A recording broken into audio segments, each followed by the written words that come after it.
हमारे सभी दर्शकों को जय सिया राम और नमस्कार। आपके साथ मैं हूं ज्योतिषाचार्य संजीव मिश्र और आप देख रहे हैं हमारा विशेष कार्यक्रम कुंडली और आपका भाग्य। आज हम बात करेंगे देश की सियासत को लेकर।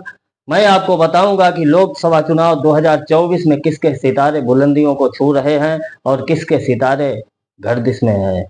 सीधे शब्दों में बात करें तो आपको ये जानकारी देंगे कि 4 जून को जब चुनाव परिणाम आएगा तो देश में किसकी सरकार बनेगी। क्या नरेंद्र मोदी ही सत्ता में दोबारा तीसरी बार काबिज रहेंगे अथवा अब की बार तख्ता पलट होगा। क्या तो फिर अगर तख्ता पलट हुआ तो प्रधानमंत्री की कुर्सी पर विराजने के किसके कितने प्रबल योग हैं। इसके साथ ही आज हम एक ऐसे राजनेता की भी बात करेंगे जो आने वाले समय में भाजपा के लिए एक बहुत बड़ी चुनौती बनकर सामने आ सकता है, क्योंकि उसके ग्रह बहुत ही अधिक मजबूत हैं। तो चलिए राजनीति और राजनेताओं के ग्रहों की चाल को समझने के लिए शुरू करते हैं हमारा आज का विशेष चुनाव स्पेशल कार्यक्रम कुंडली और आपका भाग्य। तो सबसे पहले बात करेंगे कि आखिर कौन ऐसा है जो इस समय वर्तमान हमारे प्रधानमंत्री श्री नरेंद्र मोदी जी के सामने चुनौती बनकर के सामने आ सकता है। ग्रहों के द्वारा सियासत को समझने के लिए धरातल की बात करें तो इस समय दो ही व्यक्तियों की सबसे अधिक चर्चा हो रही है नरेंद्र मोदी जी के बाद। नंबर 1 केजरीवाल और नंबर 2 जो भारतीय जनता पार्टी की चिर प्रतिद्वंदी विपक्षी पार्टी कांग्रेस। कांग्रेस पार्टी के जो मुखिया हैं राहुल गांधी, उनकी चर्चा होना कोई खास बात नहीं है, क्योंकि ये पक्ष और विपक्ष की चर्चा। लेकिन तीसरा यदि उसमें कहीं से आकर के अगर अपनी टांग अड़ाता है तो वो भविष्य के लिए खतरनाक हो सकता है। तो जो सोशल मीडिया के माध्यम से हमको इन तीनों नेताओं की जन्म तिथि प्राप्त हुई, उसके अनुसार हम इनकी कुंडली का विश्लेषण करने का प्रयास करते हैं और समझने का प्रयास करते हैं कि भविष्य में राजनीति किस ओर जाएगी।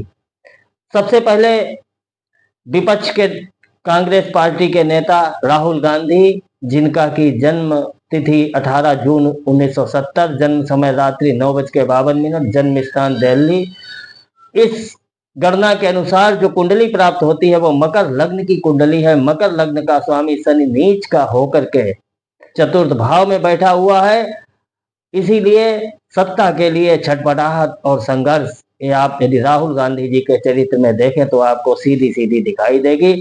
दशाओं की बात करें तो विंशोत्तरी महादशा के अंतर्गत सन 27 अक्टूबर 2023 से 11 अक्टूबर 27 अक्टूबर 2023 से उनकी मंगल की महादशा प्रारंभ हो चुकी है, जो कि 27 अक्टूबर 2030 तक रहेगी। वर्तमान में 11 अक्टूबर 2024 तक मंगल में राहु का अंतर चल रहा है। हमारे ज्योतिष शास्त्र के जानने वाले समझने वाले विद्वान भली भांति जानते होंगे कि इस योग को अंगारक योग कहा जाता है। ये जब भी कुंडली में आता है तो परिस्थितियां कभी भी अनुकूल नहीं होती हैं।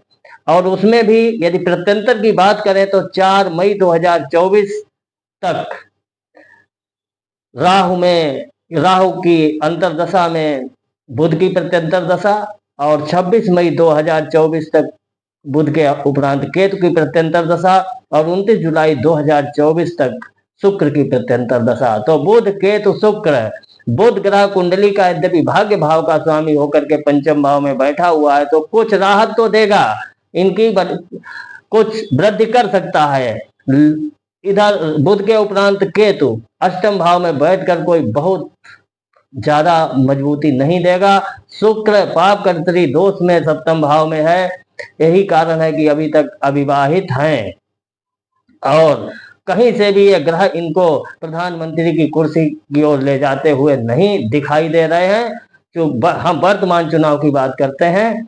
अब जो दूसरा राजनेता जो सबसे बड़ी चुनौती बनकर के इस समय मोदी जी के सामने है वो है केजरीवाल।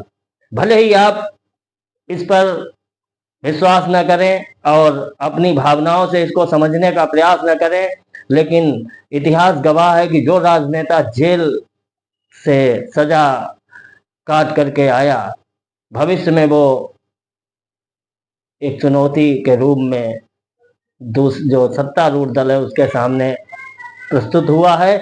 तो सोशल मीडिया के आधार पर जो केजरीवाल की जन्म तिथि प्राप्त होती है वो है 16 अगस्त 1968। जन्म समय रात्रि 12:30 और जन्म स्थान है सिवानी, हरियाणा।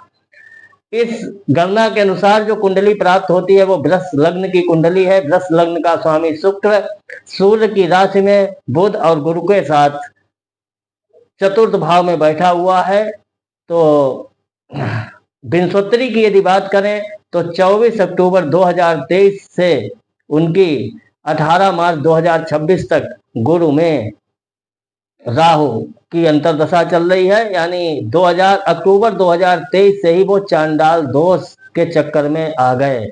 प्रत्यंतर की बात करें तो 29 जून 2024 तक गुरु में राहु की अंतरदशा और उसमें भी गुरु की ही प्रत्यंतर दशा, इसीलिए जेल के अंदर पड़े हुए हैं। कहीं से भी अभी वर्तमान में प्रधानमंत्री की कुर्सी के आसपास भी दिखाई नहीं दे रहे हैं। भविष्य क्या होगा इसकी बात आगे करेंगे। योगिनी के अंतर्गत बात करें तो 9 अक्टूबर 2017 से 9 अक्टूबर 2027 तक इनकी संकटा की दशा रहेगी। संकटा का स्वामी राहु केतु होता है और अपने नाम के अनुसार संकटा विशेष अशुभ फल देने वाली होती है।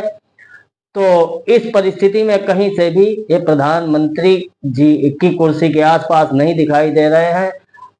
तो इन दोनों जो विशेष प्रतिद्वंदी हैं इस समय वर्तमान प्रधानमंत्री नरेंद्र मोदी जी के आगे जो इनकी ग्रहों की स्थितियां हैं वो कहीं से भी इनको प्रधानमंत्री की कुर्सी की ओर ले जाते हुए नहीं दिखाई दे रही हैं।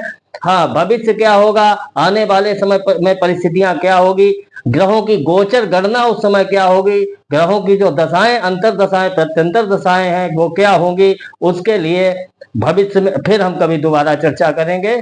क्योंकि लोकसभा चुनाव है, हमारा मुख्य उद्देश्य है कि हमें ये जानना है, ज्योतिष के माध्यम से ये जानकारी करनी है कि आखिर भविष्य में यानी जून के महीने में 4 जून को जब लोकसभा चुनाव का परिणाम आएगा तो कौन सत्ता में काबिज होगा। अब बात करते हैं नरेंद्र मोदी जी की कुंडली की। जो सोशल मीडिया से हमें उनकी जन्म तिथि, इस समय और स्थान प्राप्त हुआ वो 17 सितंबर 1950, जन्म समय अपराह्न 11 बजे और जन्म स्थान है मेहसाणा, गुजरात।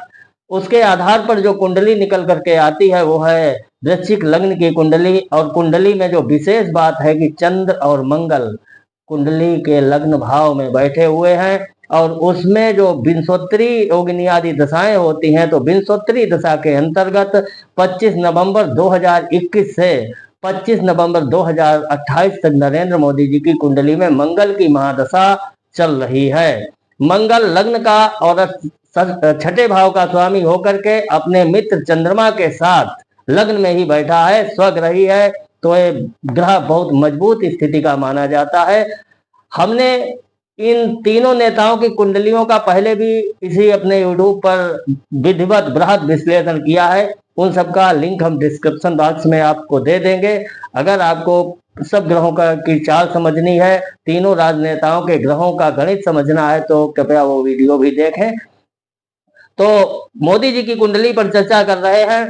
वर्तमान में 15 अप्रैल 2024 तक मंगल में शुक्र की अंतरदशा है। शुक्र सप्तम और व्यय भाव का स्वामी होकर के कुंडली के 10वें भाव में शनि के साथ बैठा हुआ है। 10वें भाव तो स्वयं में राजकारक योग होता है, राजयोग बनाता है। 10वें भाव में बैठा हुआ ग्रह विशेष राजयोग कारक होता है और उसमें भी शुक्र को सर्वाधिक राजयोग कारक माना गया है राजनीति के क्षेत्र में।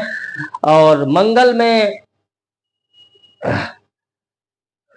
इसके बाद शनि की अंतर्दशा आएगी तो शनि भी 10वें भाव में है, तो कहीं स्थिति खतरे वाली दिखाई नहीं दे रही है। योगिनी के अंतर्गत भ्रामरी दशा चल रही है जो नाम के अनुसार थोड़ा भ्रमित करने वाली होती है, जो कि 25 जनवरी 2021 से प्रारंभ होकर के 25 जनवरी 2025 तक रहेगी। लेकिन भ्रामरी के में भी जो सबसे अच्छी बात है कि वर्तमान में 10 मई 2024 तक लगभग आधे से अधिक चरणों का चुनाव हो जाएगा, उसमें होंगे। और इसके बाद शेष जो चरण बचते हैं उनका चुनाव जब होगा तो मोदी जी की भ्रामरी के अंतर्गत पिंगला दशा होगी।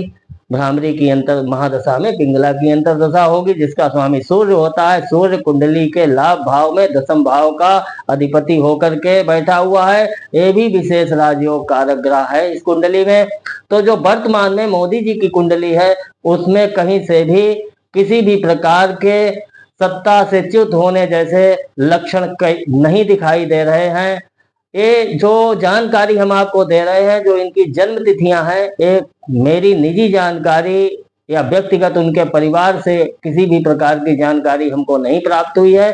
सोशल मीडिया के माध्यम से जो उनकी जन्म का डिटेल प्राप्त हो रहा है, उसी के आधार पर मैंने कुंडलियों का विश्लेषण किया है। इसलिए मैं व्यक्तिगत रूप से किसी के भी निजी लाभ या हानि का कोई दावा नहीं कर रहा हूं, लेकिन जो परिस्थितियां सामने धरातल पर दिखाई दे रही हैं, उनसे स्पष्ट लग रहा है कि ये जन्म तिथियां और समय और स्थान अपने में पूर्ण रूप से सही है। क्योंकि ज्योतिष के जो गणितीय सिद्धांत हैं, जो फलित के जो सूत्र हैं, उनके आधार पर जो प्रत्यक्ष परिस्थितियां हैं, वो इन जन्म तिथि के अनुसार जो कुंडलियों की डिटेल मिली है, उससे मेल खा रही हैं।